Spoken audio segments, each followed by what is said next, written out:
Ben Nurettin Uçar, Elazığ Kavaktepe köyünde yaşıyorum. Evim yandı bundan bir ay önce. Yani evde olan bütün eşyalarım, malzemelerim yandı yani.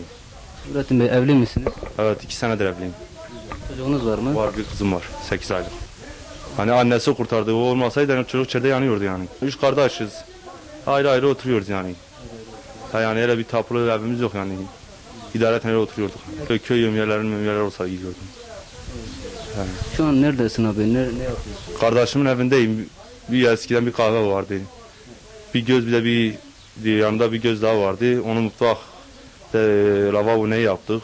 Bir odayı da şu an annem, kardeşim, hanım ben yani orada kalıyoruz. Evet. O da eşyalarımız, hiçbir şeyimiz yok yani içeride. Her şeyi borca getirmişiz yani. Yani bir yardım istiyorum. Yardım yapanlardan Allah razı olsun yani.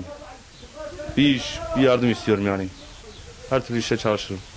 Ben Elazığ Yeni İhya Der Genel Başkan Yardımcısıyım. Bundan bir 2 hafta önce falan Nurettin kardeşimizin bir akrabası bize ulaşmıştı. Böyle bir mağduriyet yaşadığını söylemişlerdi. Ki sizin de yerinde tespit ettiğiniz gibi evi komple yanmış, evlerinde bir çöp dahi kalmamış. Çok mağdur durumdalar. Biz bu noktada Yeni İhya Der olarak bir köprü vazifesi görerek bu kardeşlerimize yardım etmek istiyoruz.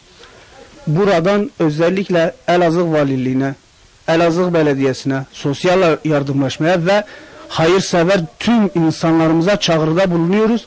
Bu Nurettin kardeşimizi, ailesini mağdur etmemelerini, bunların mağduriyetlerini gidermeleri için yardımlarını esirgememelerini istiyoruz. Kendileri Elazığ Kavaktepe köyünde oturmaktalar.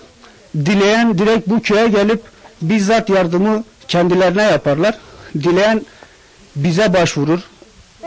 Bizim adresimiz Elazığ Yeni İhya Der'dir.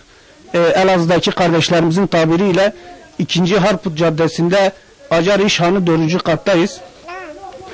Yardım etmek isteyen bütün hayırseverleri bekliyoruz. İnşallah yardımlarını esirgemezler. Ve şunu hatırlatmak istiyoruz. Bugün Nurettin kardeşimizin başına gelen yarın onların da başına gelebilir. Bunu hesap ederek, bunu düşünerek inşallah Nurettin kardeşimizden yardımlarını esirgemezler.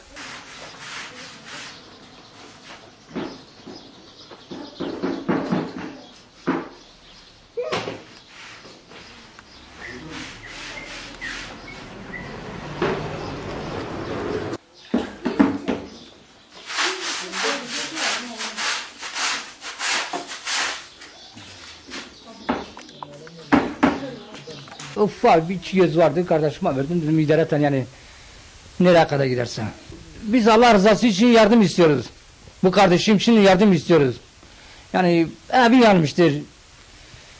Hiçbir şeysi kalmamıştır. Yani oturacak halı yoktur. Dışarıda kaldı. Ben de geldim yanıma sıkındım. Orada tamirat işi var. O tamirata da biraz yani yardım istiyoruz.